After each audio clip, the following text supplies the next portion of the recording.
దూరం ఉంటుంది కొద్దిగా ఇంకా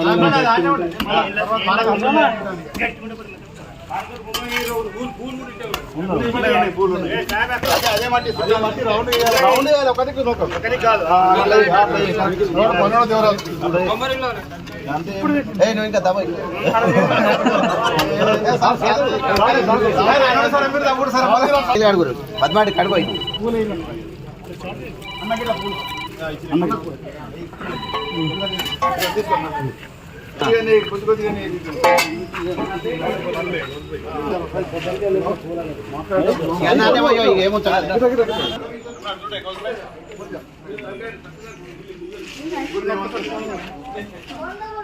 రాచర్ల బొప్పాపూర్ గ్రామానికి ఈజీఎస్ పనుల కింద మన సిరిసిల్ల నియోజకవర్గ ఇన్ఛార్జ్ పెద్దలు కేకే మహేందర్ రెడ్డి గారు 50 లక్షల రూపాయలు ఈరోజు బొప్పాపూర్కు కేటాయించడం జరిగింది.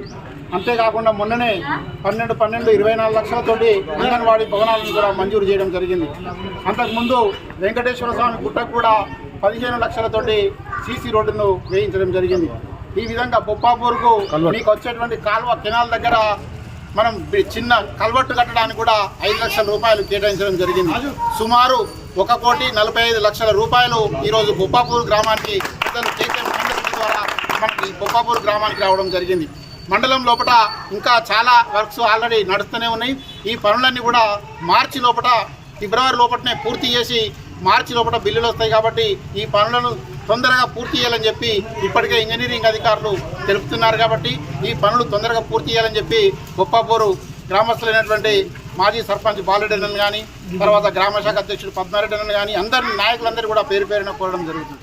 ఈరోజు ఎల్లారెడ్డిపేట మండలం రాచర్ల బొప్పాపూర్ గ్రామంలో ఎన్ఆర్ఈజెస్ నిధుల కింద గ్రామం పెద్దది కాబట్టి 50 లక్షల రూపాయల నిధులను మంజూరు చేయడం జరిగింది. ఈ నిధులన్నీ కూడా వీధులలో ఉన్న సీసీ రోడ్ల నిర్మాణానికి మంజూరు చేయడం జరిగింది.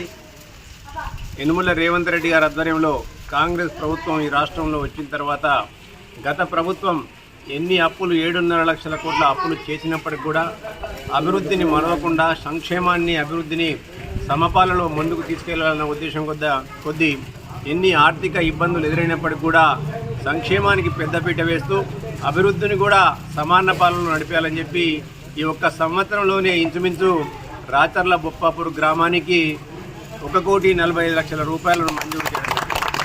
ఇది అంతం కాదు, ఆరంభం మాత్రమే.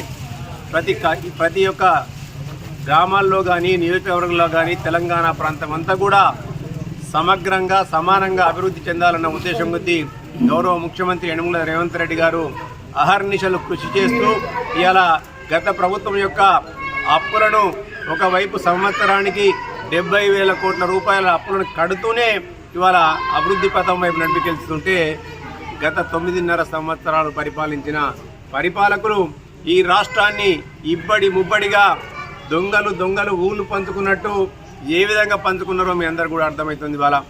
ఇలా మన యొక్క పనితనాన్ని కానీ మన యొక్క పటిమను కానీ ఇలా ఓర్వేలేక ఇవాళ కేసీఆర్ గారు, కేటీఆర్ గారు, హరీష్ రావు గారు అనేకమైన అవాకులు చెవాలకు వేస్తుంది. ఇవాళ ఇక్కడ చూస్తున్నైతేనేమో కేటీఆర్ గారేమో రాష్ట్రాన్ని దోసుకున్నారు.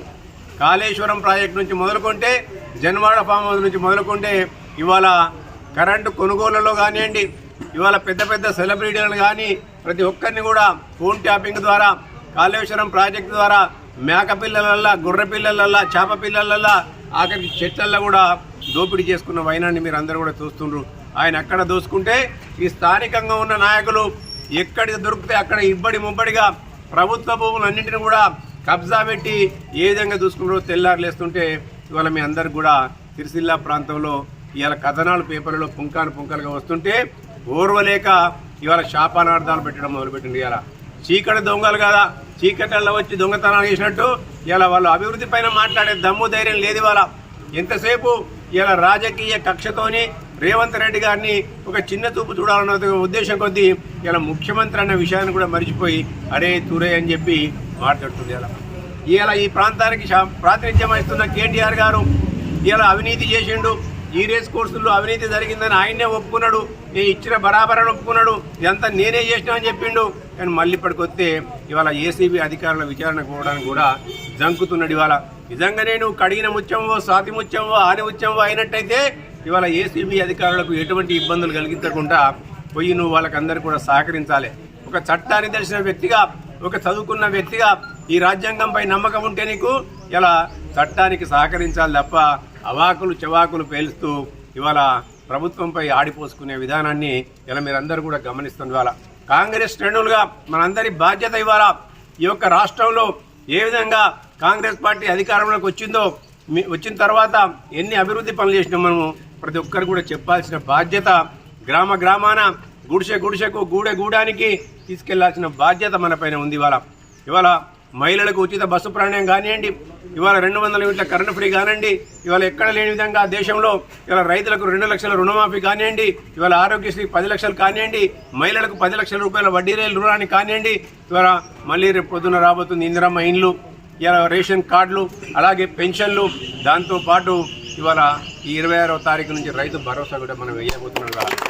ఇవన్నీ కూడా ప్రజల సంక్షేమాన్ని దృష్టిలో పెట్టుకొని రైతును ధనవంతులను చేయాలి, స్త్రీని సశక్తిమయం చేయాలి అన్న ఉద్దేశం కొద్దీ ఇవాళ ఇవన్నీ పనులు కూడా చేసుకుంటూ పోతుంటే వాళ్ళకి చేసిన పనుల గురించి చెప్పే ధైర్యం లేదు, మాట్లాడే ధైర్యం లేదు. వాళ్ళు ఏం చేసినారో ఒకసారి ఆకలింపు చేసుకోవాలి. ఇలా మనం ఈ ప్రభుత్వం వచ్చిన తర్వాత సంవత్సర కాలం లోపల 56 వేల ఉద్యోగాలు మనం ఇచ్చిన ఇవాళ. కానీ ఈ ప్రభుత్వం 10 సంవత్సరాల పరిపాలనలో వాళ్ళ కుటుంబంలో 4 ఉద్యోగాలు తప్ప ఇలా ఎవరు కూడా ఉద్యోగాలు ఇవ్వలే. ఇలా ఎక్కడ బొప్పాపూర్ గ్రామంలోనే నాకు తెలిసి ఇంచుమించు గవర్నమెంట్ ఉద్యోగాలు 3కో 4కో వచ్చినాయి. నిన్న కూడా ఆయన వచ్చిన వారికి సన్నకు పోస్టింగ్ కావాలని చెప్పి అంటే ఇలా ప్రతి ఊళ్ళో కూడా మళ్ళీ మనం ఉద్యోగం ఇచ్చినాం. గతంలో ప్రతి ఊళ్ళో ఇందిరమ్మ ఇల్లు ఇచ్చినాం, వీళ్ళు డబుల్ బెడ్రూమ్ ఇల్లు అని చెప్పి ఇలా మన దగులుబాజీ మాటలు చెప్పిన తప్ప ఎక్కడ కూడా ఇవ్వలే. మళ్ళీ వాళ్ళ ఒక ఈ కాన్స్టిట్యున్సీకి 3500 ఇందిరమ్మ ఇళ్ళని మనం ఇవ్వబోతున్నాం. దాంతోపాటు పెన్షన్లు ఇవ్వబోతున్నాం, ప్రతి ఒక్కరు కూడా రేషన్ కార్డు ఇవ్వబోతున్నాం. ఇవన్నీ కూడా ప్రభుత్వం, కాంగ్రెస్ ప్రభుత్వం అంటేనే దళిత బడుగు బలహీన వర్గాలకు, మైనారిటీలకు, హరిజనులకు, గిరిజనులకు అండగా ఉండే పార్టీ వాళ్ళ. కాబట్టి మీరందరూ కూడా ప్రతి అంశాన్ని కూడా కాంగ్రెస్ శ్రేణులు ఒక నిబద్ధత గల వ్యక్తులుగా ఇవాళ ఈ అంశాలన్నింటినీ కూడా ప్రజల్లోకి తీసుకోవాల్సిన బాధ్యత ఉంది.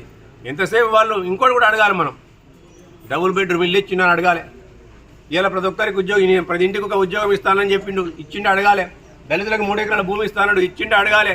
మీ ఇంతలే 4 నౌకర్లు ఇచ్చిన కదా వేరే వాళ్ళకి ఇచ్చినామని అడగాలి. ఇలా చెప్పుకుంటూ పోతే శాంతాడంత ఉన్నాయి వాళ్ళవి. ఏ ఒక్క హామీని కూడా వాళ్ళు నిలబెట్టిన పాపాన పోలేదు. ఇవాళ పైపెచ్చు అమ్మ పెట్టదు అడక తెలియదన్నట్టు మనం చేస్తుంటే మన పైన నీలాపనిందలేస్తూ ఇవాళ శాపనార్థాలు పెడుతున్నాం. వీటన్నింటి కూడా ప్రజలకు మనము వివరించాల్సిన బాధ్యత మనపై ఉందని తెలియజేస్తూ ఇవాళ కూడా చెప్తున్నాం, మళ్ళీ ఇది అంతం కాదు, ఆరంభం మాత్రమే. ఇవాళ 10 సంవత్సరాల తమ పరిపాలనలో బీఆర్ఎస్ ప్రభుత్వం చేయలేని అభివృద్ధిని ఇవాళ మనం తప్పకుండా ఈ సిరిసిల్ల కాన్స్టిట్యున్సీలో కాంగ్రెస్ ప్రభుత్వం వచ్చింది కాబట్టి అభివృద్ధిని చేసి చూపెడతాం. ప్రతి ప్రాజెక్టును కూడా కంప్లీట్ చేస్తాం. ఇవాళ వారికి నిజంగా కూడా కేటీఆర్ గారికి చిత్తశుద్ధి ఉన్నట్టయితే ప్రజల పక్షాలను నిలబడి కొట్లాడాలి. ప్రజలు ఆయనను ఎన్నుకున్నందుకు ప్రజల అవసరాలను గుర్తెరిగి తిరగాలి. కానీ ఇలా దొంగచాటుగా చీకటి దొంగలాగా ఇలా అప్పుడప్పుడు వచ్చి కేవలం ఇలా ఏదో వీధి కుక్కలుగా అరిచినట్టు అరుచుకుంటూ పోతుండే తప్ప ఆయన ఈ ప్రాంతానికి ఉరగబెడుతుంది అని చెప్పి తెలియదు.